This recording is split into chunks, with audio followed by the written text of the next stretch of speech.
Good morning student, मैं अवनीश सिंह तोमर और हम इस वीडियो में पढ़ रहे हैं भाई गंगा नदी तंत्र के अगले वीडियो को। जहां से पिछले वीडियो को हमने छोड़ा था उसी जगह से आगे स्टार्ट करते हैं। हम पढ़ रहे थे जो गंगा नदी होती है अपने जब पश्चिम बंगाल में होती है तो वो मुख्य रूप से दो धाराओं में विभाजित हो जाती है। एक हुगली नदी, देखो हमने ये बात की थी भाई हुगली नदी के बारे में, और हमने कहा भी था इसके संबंध में क्वेश्चन आता है।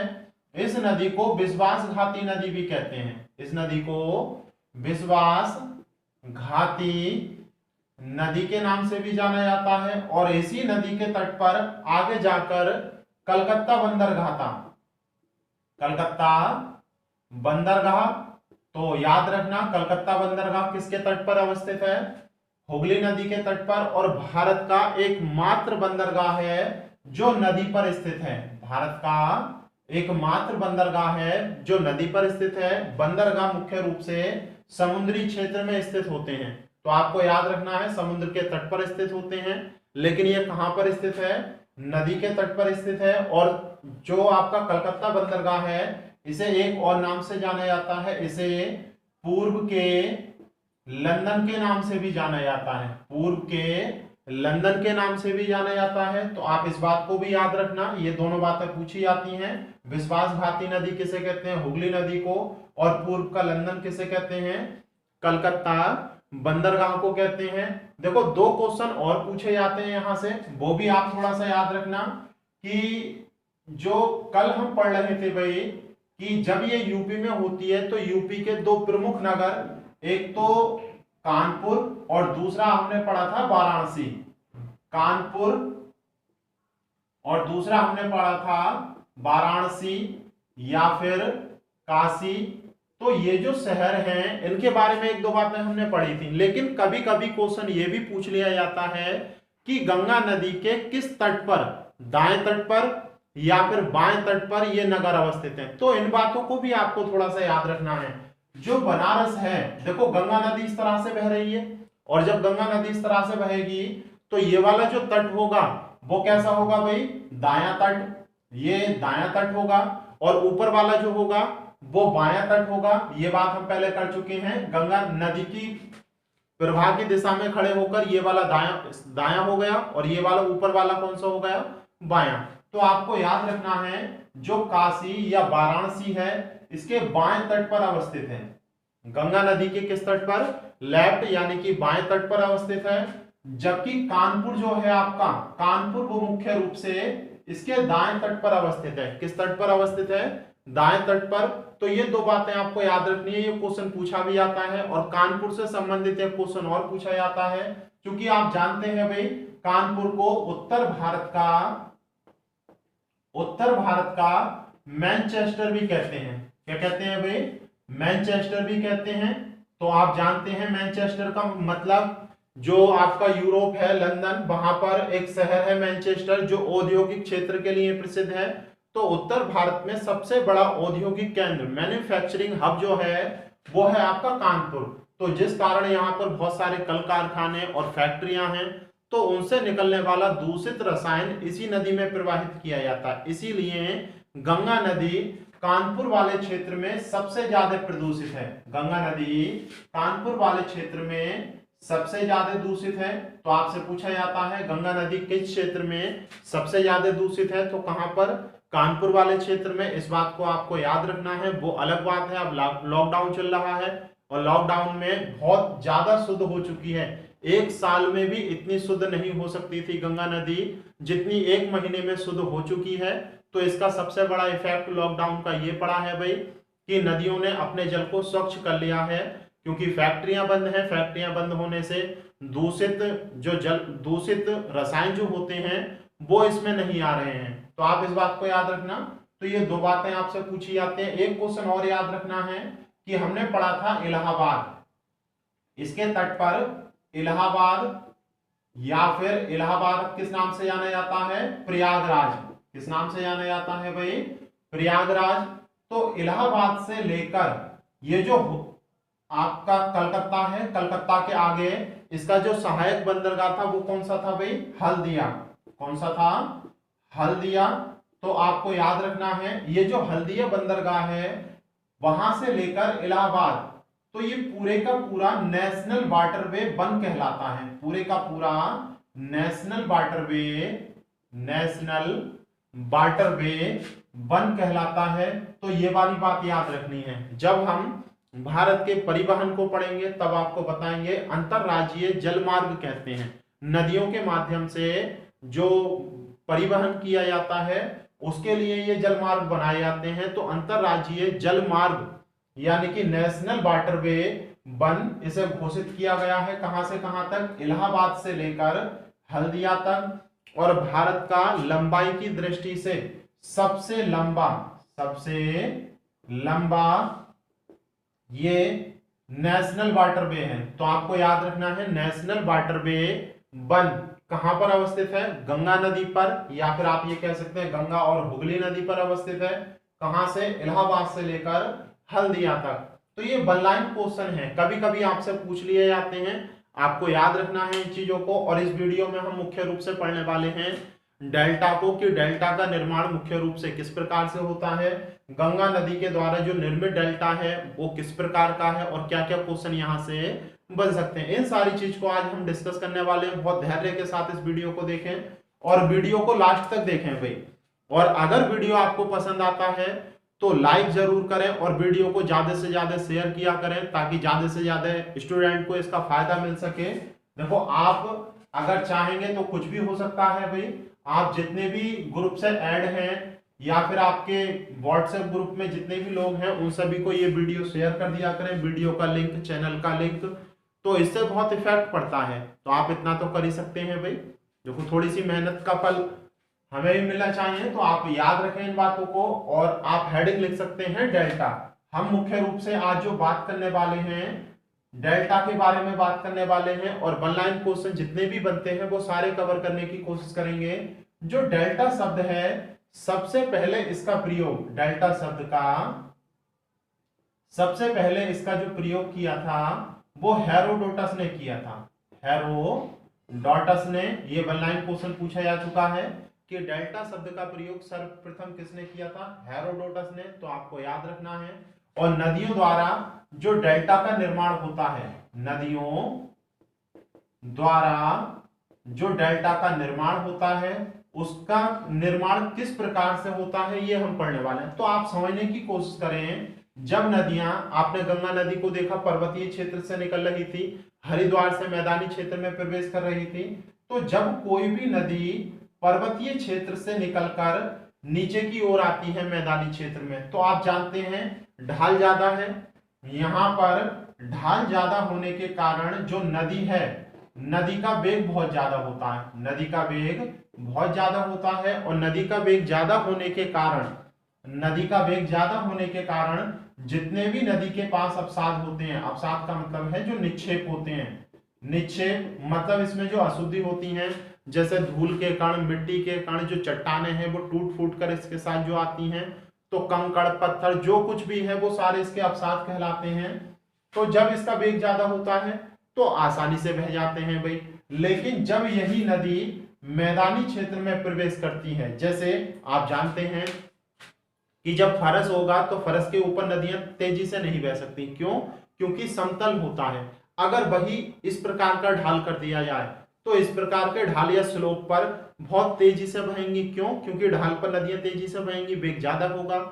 तो वेग ज्यादा होने के कारण जितने भी अवसाद, धूल, मिट्टी, कंकड़, पत्थर, इन सभी के कण हैं वो आसानी से ले जा सकेंगी। लेकिन जब मैदानी क्षेत्रों में प्रवेश करती हैं और मैदानी क्षेत्र समतल होते हैं तो उनका वेग कम हो जाता है, उनका वेग कम हो जाता है। और जब नदियां अपने मुहाने पर पहुंचती हैं, जब नदियां अपने मुहाने पर पहुंचती हैं तो उनका वेग अति मंद हो जाता है। कैसा हो जाता है? अति मंद, बहुत ज्यादा कम। और बहुत ज्यादा कम होने के कारण जितना भी अवसाद होता है नदियों का वो मार्ग में ही रुक जाता है। जैसे आप ऐसे समझ सकते हैं, ये नदी जा रही है तो यहीं पर अपना अवसाद छोड़ देती है, और अपना अवसाद यहीं पर छोड़ेगी, मतलब जो धूल, मिट्टी, कंकड़, पत्थर हैं वो बीच में छोड़ देती है। तो इसका जो जल है वो एक से अधिक धाराओं में बढ़ जाता है, यानी कि एक से अधिक शाखाओं में बढ़ जाता है। फिर आगे ये इस अवसाद को छोड़ देती है तो फिर ये वाली जल राशि भी दो भागों में बढ़ जाती है, और इसी प्रकार से ये वाली जल राशि भी दो भागों में बढ़ जाएगी। तो 1 से 2 और 2 से 4, 4 से 6 और 6 से 8, इस प्रकार से जल वितरित होता रहता है और छोटी छोटी धाराएं बनती जाती हैं और एक त्रिभुजाकार आकृति बन जाती है। कैसी आकृति? त्रिभुजा, नदियों की एक त्रिभुजाकार आकृति बन जाती है। और ये जो नदियों की त्रिभुजाकार आकृति होती है, इसी आकृति को डेल्टा के नाम से जाना जाता है। किस नाम से जाना जाता है? डेल्टा के नाम से जाना जाता है। तो आप याद रखेंगे, जब नदियां अपने मुहाने पर पहुंचती हैं, यानी कि नदी मुख क्षेत्र में, डेल्टा को एक नाम और भी दिया गया है, नदी मुख क्षेत्र। नदी मुख क्षेत्र क्यों? क्योंकि ये नदी के मुख यानी कि मुहाने वाला क्षेत्र होता है। तो याद रखेंगे, डेल्टा का निर्माण नदियां कब करती हैं? जब मुहाने पर उनकी गति बहुत धीमी हो जाती है और उनके द्वारा लाए गए अवसाद ही उनके मार्ग में रुकावट बनने लगते हैं। तो जब उनके मार्ग में रुकावट बनते हैं तो नदियां एक से अधिक धाराओं में वितरित हो जाती हैं और वितरित होने के बाद लगातार इसी प्रकार से वितरित होती रहती हैं और एक त्रिभुजाकार आकृति का निर्माण हो जाता है, और इस त्रिभुजाकार आकृति को ही डेल्टा कहा जाता है। तो इतना आपको समझ में आ रहा होगा। तो जो गंगा नदी है उसकी भी इसी प्रकार की कुछ शाखाएं और उपशाखाएं हैं नदियों के रूप में। तो आपको याद रखना है, एक नदी एक से अधिक शाखाओं में और फिर उसकी भी उपशाखाएं बनती हैं। तो गंगा नदी की भी कुछ सहायक नदियां कह सकते हैं या फिर शाखाएं या उपशाखाओं के रूप में नदियां हैं। तो आप लिख सकते हैं, जब गंगा नदी डेल्टा का निर्माण करती है तो उसकी कुछ शाखाएं और उपशाखाएं बनती हैं जो निम्न हैं। जैसे जालंगी नदी है एक, जालंगी नदी, तो ये याद रखनी है आपको। एक है इच्छामती, इच्छामती नदी, और दूसरी है आपकी एक और है भाई, इच्छामती नदी हो गई आपकी, एक विद्याधरी नदी, विद्याधरी नदी, और एक है आपकी भैरव नदी, भैरव नदी, और है देखो एक कालिंदी नदी। कालिंदी नदी कई बार पूछी जा चुकी है भाई, कालिंदी नदी। तो ये प्रमुख रूप से गंगा नदी जब अपना डेल्टा बनाती है तो उसकी शाखा और उपशाखा के रूप में ये नदियां हैं। तो आपको याद रखना है इसके बारे में। और प्रत्येक डेल्टा किसी ना किसी प्रकार का होता है। तो जो गंगा नदी का डेल्टा है उसका भी एक प्रकार है। तो आप याद रखना भाई, ये क्वेश्चन पूछा जा चुका है, जो पीछे एग्जाम हुआ था आपका, उसमें पूछा गया था कि गंगा नदी का जो डेल्टा है वो मुख्य रूप से किस प्रकार का डेल्टा है। तो आपको याद रखना है, मोरीबंद प्रकार का डेल्टा है। गंगा नदी का डेल्टा कैसा है भाई? मोरीबंद प्रकार का। देखो मैं लिख देता हूं, अगर आपसे कभी पूछा जाए गंगा ब्रह्मपुत्र का जो डेल्टा है वो मुख्य रूप से किस प्रकार का डेल्टा है, तो आप लिखना भाई मोरी बंद डेल्टा, बंद डेल्टा। और इसका सामान्य नाम जो है वो है आपका चापाकार, चापाकार डेल्टा। तो चापाकार डेल्टा कौन सी नदी बनाती है? तो चापाकार डेल्टा का निर्माण मुख्य रूप से गंगा ब्रह्मपुत्र नदी द्वारा किया जाता है। गंगा ब्रह्मपुत्र नदी के डेल्टा का निर्माण होता है इस प्रकार का। अब ये होता क्या है आप समझने की कोशिश करें।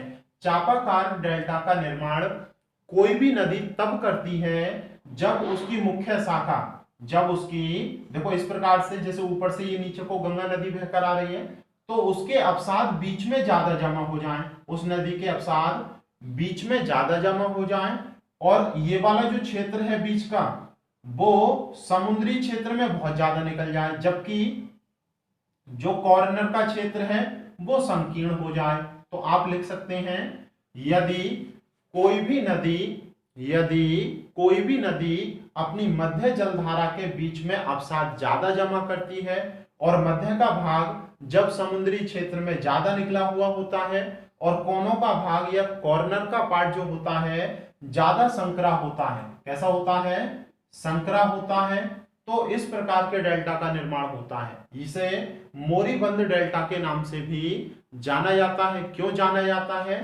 क्योंकि जब नदियां बहाव करती हैं तो वृत्ताकार रूप में यानी कि वक्र रूप में करती हैं, इस प्रकार से मुड़ाव के रूप में, इस प्रकार से मुड़ाव के रूप में गति करती हैं। जब ये जो छोटी छोटी नदियां बताई जैसे विद्याधरी नदी हुई, इच्छामती नदी, भैरव नदी, तो ये इस प्रकार से वक्रकार रूप में गति करती हैं। और वक्रकार रूप में गति करने के कारण यहां पर बहुत सारी झीलों का निर्माण हो जाता है, बहुत सारी झीलों का निर्माण हो जाता है। जो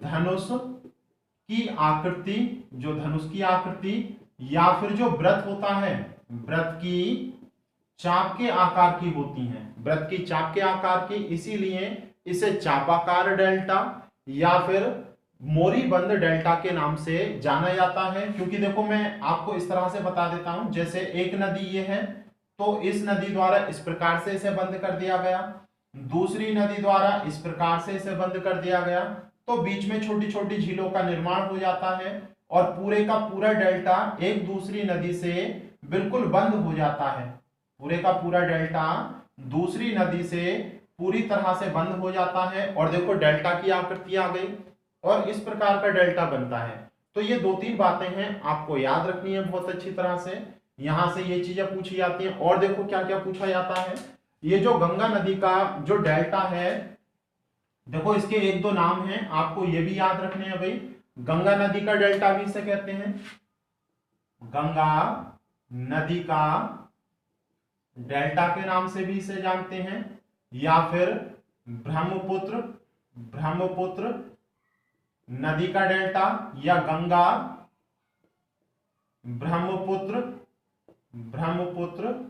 नदी का डेल्टा कहते हैं। या फिर जब गंगा ब्रह्मपुत्र की संयुक्त धारा बंगाल की खाड़ी में गिरती है तब इसे किस नाम से जानते हैं, मेघना नदी। तो मेघना नदी का डेल्टा भी इसे कहते हैं। और इस डेल्टा का विस्तार जो हुगली नदी है, हुगली से मेघना नदी तक होता है। कहां से कहां तक विस्तृत है, हुगली नदी से मेघना नदी तक विस्तृत है। और आप जानते हैं विश्व का क्षेत्रफल के आधार पर सबसे बड़ा डेल्टा है, और सबसे बड़ा होने के साथ साथ सबसे तेजी से वृद्धि करने वाला डेल्टा भी यही है, तेजी से वृद्धि करने वाला डेल्टा भी इसी को माना गया है। इसीलिए इसे प्रगतिशील डेल्टा भी कहते हैं, इसीलिए इसे प्रगतिशील डेल्टा के नाम से भी जानते हैं। तेजी से वृद्धि करने का मतलब क्या है, जैसे डेल्टा का भाग इतना है, देखो ये है पूरी की पूरी बंगाल की खाड़ी, और यहाँ पर डेल्टा बस इस क्षेत्र में निर्मित था, लेकिन समय के साथ साथ अवसाद ज्यादा होने के कारण इसकी जो भूमि है वो कहाँ की ओर बढ़ती गई, बंगाल की खाड़ी की ओर बढ़ती गई। तो इस प्रकार से इसका क्षेत्रफल लगातार बढ़ रहा है।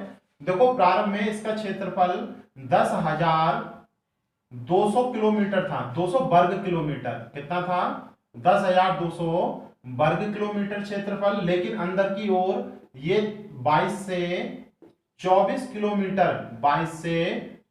किलोमीटर और बढ़ गया। यानी कि ये जो डेल्टा है बंगाल की खाड़ी में 22 से 24 किलोमीटर और अंदर की ओर बढ़ने के कारण, ये तो मुख्य भूमि का डेल्टा है, ये मुख्य भूमि की डेल्टा का क्षेत्रफल है। यदि समुद्री क्षेत्र में जो अंदर की ओर डेल्टा है जहां पर मैंग्रोव वनस्पतियां उगती हैं, अगर उसे भी हम जोड़ें तो 1,80,000 वर्ग किलोमीटर क्षेत्रफल बैठता है इसका। कितना बैठता है भाई, 1,80,000 वर्ग किलोमीटर क्षेत्रफल बैठता है। अगर समुद्री क्षेत्र के क्षेत्रफल को भी हम ऐड कर लें तो याद रखना। और इस क्षेत्रफल का विस्तार दो देशों में है, भारत और बांग्लादेश दोनों क्षेत्रों में गंगा ब्रह्मपुत्र की नदी के डेल्टा का विस्तार है। ये लगभग 60% है आपका बांग्लादेश में और 40% है भारत में। या फिर इस चीज को ऐसे भी पूछ लेता है, बांग्लादेश में गंगा ब्रह्मपुत्र नदी का लगभग 2/3 भाग है, जबकि भारत में इसका लगभग 1/3 भाग है।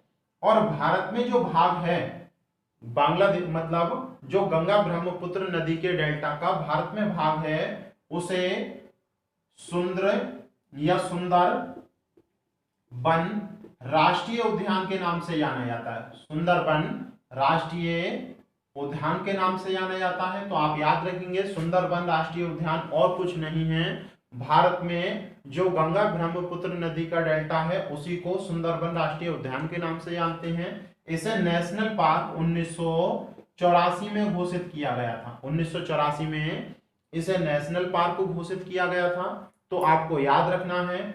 और ये जो क्षेत्र है ये मुख्य रूप से इसके एक और नाम है भाई, इसे बंगाल डेल्टा के नाम से भी जाना जाता है और साथ ही साथ इसे ग्रीन डेल्टा भी कहा जाता है। क्या कहा जाता है? ग्रीन डेल्टा, क्योंकि इतने क्षेत्रफल में पूरे के पूरे पेड़ पौधे ही विस्तृत हैं तो इसलिए इसे ग्रीन डेल्टा के नाम से भी जाना जाता है। तो आप ये कुछ फैक्ट वाली बातें हैं, इन्हें याद रख सकते हैं। और देखो यहां से क्या क्या पूछा जाता है। ये जो डेल्टा है इसे सुंदरबन का डेल्टा भी कहते हैं, इसे सुंदरबन का डेल्टा भी कहकर पुकारते हैं। उसका कारण ये है कि इस क्षेत्र में मुख्य रूप से सुंदरी नामक वृक्ष बहुत अधिक मात्रा में, या आप ये कह सकते हैं सुंदरी नामक वृक्ष बहुलता में पाए जाते हैं। इसी कारण से इस डेल्टा का नाम भी क्या रख दिया गया है? सुंदरबन डेल्टा रख दिया गया है। ऐसा नहीं है कि केवल सुंदरबन ही यहाँ पर पाए जाते हैं, बहुत सारे सुंदरी नामक वृक्ष यहाँ पर पाए जाते हैं, बहुत सारे वृक्ष यहाँ पर पाए जाते हैं। जैसे मैं एक दो के नाम लिख देता हूं। जैसे देखो सुंदरी नामक वृक्ष तो इन क्षेत्र में पाया ही जाता है। इसके अतिरिक्त कैसूरीना, देवा और गोरान, तरमाजा और आमलोपी, तो ये कुछ पेड़ों के या पेड़ों की प्रजातियों के प्रकार है। ये सारे के सारे पेड़ जो हैं मुख्य रूप से कहां पाए जाते हैं? मुख्य रूप से सुंदरबन के डेल्टा में। और ये कहा जाता है भाई कि सुंदरबन के डेल्टा में 300 से ज्यादा प्रजाति की वनस्पतियां पाई जाती हैं और 300 से भी ज्यादा रेंगने वाले जीव पाए जाते हैं। यानी कि सुंदरबन का जो डेल्टा है मुख्य रूप से जैव विविधता वाला क्षेत्र है। जैव विविधता आप जानते हैं जहां पर जीव जंतु और वनस्पतियों की बहुत अधिक प्रजातियां पाई जाती हैं। और यही कारण है कि इसे 1989 में जैव मंडल आरक्षित क्षेत्र घोषित कर दिया गया। क्या घोषित कर दिया गया भाई? जैव मंडल आरक्षित क्षेत्र घोषित कर दिया गया। जैव मंडल आरक्षित क्षेत्र का मतलब है उस क्षेत्र को संरक्षित कर दिया गया है। तो याद रखना इसे बायोस्फीयर रिजर्व भी कहते हैं। और इससे पहले 1987 में जो यूनेस्को ने इसे विश्व धरोहर भी घोषित कर दिया था। तो आप याद रखेंगे 1987 में इसे विश्व धरोहर घोषिट किया गया और 1989 में जैव मंडल आरक्षित क्षेत्र घोषित किया गया। देखो ये जो सुंदरी नामक वृक्ष हैं एक कटका नाम का अभ्यारण्य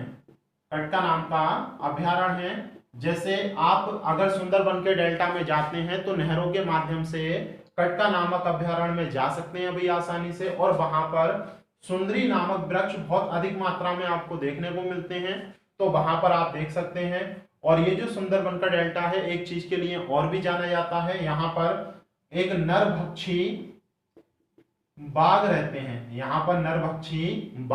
हैं। जो लोगों का शिकार खूब करते हैं और साल में 50 लोगों की तो हत्या कर ही देते हैं। इन्हें रॉयल बंगाल टाइगर के नाम से भी जाना जाता है। तो आप याद रखेंगे रॉयल बंगाल टाइगर कहाँ की विशेषता है? सुंदरबन के डेल्टा वाले क्षेत्र की ये विशेषता है। तो आप इस बात को याद रखेंगे। आप ये कह सकते हैं भाई पूरे विश्व में जो बंगाल टाइगर की प्रजाति है वो यहीं पर पाई जाती है बहुलता में, और यही एकमात्र क्षेत्र है जो इस दुर्लभ प्रजाति को संरक्षित किए हुए है। तो ये भी अपने आप में बहुत बड़ी बात है। और ये जो आपका सुंदरबन का डेल्टा है, इसका जो ऊपरी क्षेत्र है, इसका जो ऊपरी क्षेत्र भूमि वाला क्षेत्र है, वहां पर चावल की खेती बहुत अधिक मात्रा में की जाती है। चावल की खेती बहुत अधिक मात्रा में की जाती है, और चावल की खेती तो की ही जाती है। यहां पर कच्चा जूट, यहां पर कच्चा जूट भी बहुत अधिक मात्रा में उगाया जाता है। और यह कहा जाता है कि पूरे विश्व में सबसे ज्यादा जो जूट उगाया जाता है वो इसी क्षेत्र में, किसी एक एरिया में सबसे ज्यादा जूट जो उगाया जाता है इसी क्षेत्र में उगाया जाता है। और यहाँ जो वनों की प्रकृति है वो पूरे वर्ष भर हरे भरे रहते हैं, इसीलिए सदाबहार वनों की श्रेणी में रखा जाता है।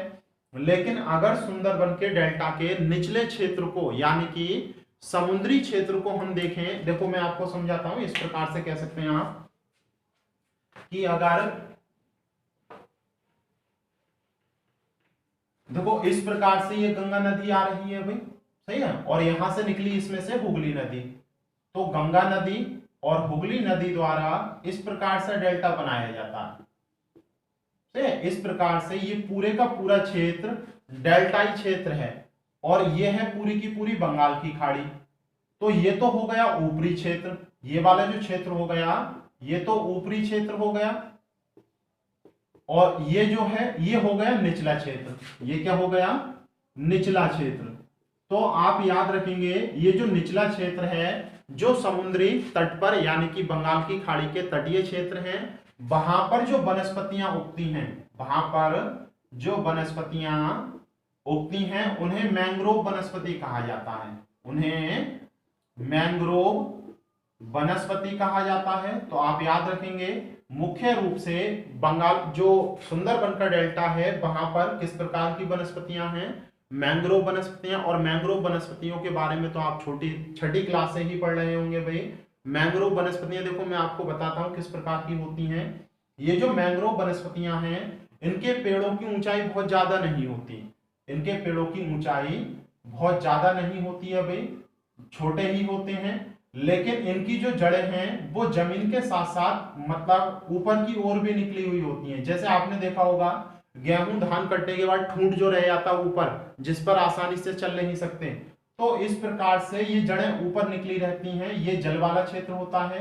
क्यों? तटीय क्षेत्रों में जब ज्वार आता है, क्योंकि आप जानते हैं 24 घंटे में 2 बार ज्वार भाटा जरूर आता है भाई, तो जब ज्वार आता है तो ये तटीय क्षेत्र पूरी तरह से समुद्री जल में डूब जाते हैं, पूरी तरह से समुद्री जल में डूब जाते हैं। और समुद्री जल में डूबने के कारण इन्हें प्रकाश आसानी से नहीं मिल पाता, इसीलिए इनकी जड़ें ऊपर को निकल आती हैं, और ऊपर को निकलने के कारण इन्हें आसानी से प्रकाश मिल जाता है और इनकी आसानी से वृद्धि हो जाती है। तो याद रखेंगे ये जो मैंग्रोव वनस्पतियां हैं, और क्योंकि समुद्र का जल खारा होता है, और ये कहा जाता है कि जो सुंदरबन का डेल्टा है इस क्षेत्र के जल में लगभग 70% खारापन है, 70% लवण है, तो अत्यधिक खारापन हो गया यहाँ पर। तो इसीलिए आपको याद रखना है ये जो क्षेत्र है जब इन वनस्पतियों के क्षेत्र में आएगा, यानी कि जब खारा जल इन पेड़ों के संपर्क में आएगा तो इन पेड़ों की छाल भी जो है वो भी खारी हो चुकी है। ये जो वृक्ष हैं खारे पानी में ही जीवित रहते हैं, और तटीय क्षेत्र में भूमि का अपर्दन ना हो तो भूमि को अच्छी तरह से जकड़ने के लिए या अपर्दन को रोकने के काम भी आते हैं। और आपको याद रखना है, अगर आपसे कभी पूछा जाए कि मैंग्रोव वनस्पतियों का सर्वाधिक क्षेत्रफल भारत के किस राज्य में है, तो आपको याद रखना है पश्चिम बंगाल। पश्चिम बंगाल में मैंग्रोव वनस्पतियों का क्षेत्रफल सबसे ज्यादा है। अगर पूछा जाए दूसरे नंबर पर, तो दूसरे नंबर पर क्योंकि तटीय क्षेत्रों में ये उगते हैं, समुद्र के तटीय क्षेत्रों में उगते हैं, और सबसे लंबी तटीय भूमि वाला कौन सा राज्य है? गुजरात। तो दूसरे नंबर पर गुजरात में है, दूसरे नंबर पर मैंग्रोव वनस्पतियां सबसे ज्यादा कहाँ हैं? गुजरात में। अगर तीसरे नंबर की बात करें तो आंध्र प्रदेश में। आप जानते हैं आंध्र प्रदेश में गोदावरी और कावेरी दो प्रमुख नदियां हैं, सॉरी कावेरी नहीं, कृष्णा। गोदावरी और कृष्णा, इन दोनों की नदियों के डेल्टा, गोदावरी और कृष्णा नदी, इन दोनों नदियों के जो डेल्टा हैं उन वाले क्षेत्र में भी ये मैंग्रोव वनस्पतियां बहुत अधिक मात्रा में पाई जाती हैं। तो देखो ज्यादा डिटेल में बात नहीं कर रहे हम इनके बारे में। जब हम वनस्पतियों वाला जो प्राकृतिक वनस्पतियां हैं चैप्टर पढ़ेंगे तो पूरी डिटेल से मैंग्रोव वनस्पतियों के बारे में बताएंगे। अभी आप इतना ही याद रख लें कि मैंग्रोव वनस्पतियां मुख्य रूप से तटीय क्षेत्रों में, जहां पर समुद्री क्षेत्र होते हैं, वहां पर ये उगती हैं और ये मुख्य रूप से भूमि अपरदन को भी रोकती हैं। और ये जो वृक्ष हैं बहुत ऊंचे ना होकर कम ऊंचे होते हैं, सदाबहार रहते हैं क्योंकि पानी की उपलब्धता है, और खारा जल होने के कारण इनकी छाल भी क्या होती है, खारी होती है। इनकी जड़ें ऊपर की ओर निकल आती हैं क्योंकि पर्याप्त धूप नहीं मिल पाती है। और ये जिस भूमि में उगती हैं वो दलदली भूमि होती है। कैसी भूमि होती है? दलदली और खारे जल की या लवणीय भूमि होती है या लवणीय मृदा होती है, उस मृदा में ये उगती हैं। और अगर आपसे ये पूछा जाए कभी विश्व में सर्वाधिक मैंग्रोव वनस्पतियों का क्षेत्रफल कहां पर है, तो आप जानते हैं इंडोनेशिया जो है एक द्वीपीय देश है, तो चारों ओर तट होगा समुद्री क्षेत्र उसके। तो इंडोनेशिया में मैंग्रोव वनस्पतियों का क्षेत्रफल सबसे ज्यादा है। तो ये बातें आपको याद रखनी है और ज्यादातर यही क्वेश्चन यहां से पूछे जाते हैं भाई। इसके अलावा शायद कोई क्वेश्चन नहीं पूछा जाए। एक लाइन और याद रखना, आपसे कभी पूछा जाए जो सुंदरबन डेल्टा है उसका निर्माण कहां से प्रारंभ होता है, तो गौर नामक क्षेत्र है। गौर नामक क्षेत्र से इस डेल्टा का निर्माण प्रारंभ हो जाता है और अंदर की ओर बहुत अधिक बंगाल की खाड़ी में को इसका निर्माण हो रहा है। इसीलिए बहुत तेजी से इसका निर्माण में वृद्धि हो रही है, इसीलिए इसे प्रगतिशील डेल्टा के नाम से भी जाना जाता है। तो बस इस वीडियो में हम इतना ही पढ़ रहे हैं। अगर आपको ये जानकारी पसंद आई हो, बहुत जगह से मैंने इस जानकारी का कलेक्शन किया है भाई, और आपका एक भी क्वेश्चन यहाँ से नहीं छूटने वाला है। तो वीडियो पसंद आई हो आपको तो लाइक करें और जितना ज्यादा से ज्यादा हो सके शेयर जरूर किया करें। इसका लिंक हर बच्चे को शेयर किया करें भाई। Thank you.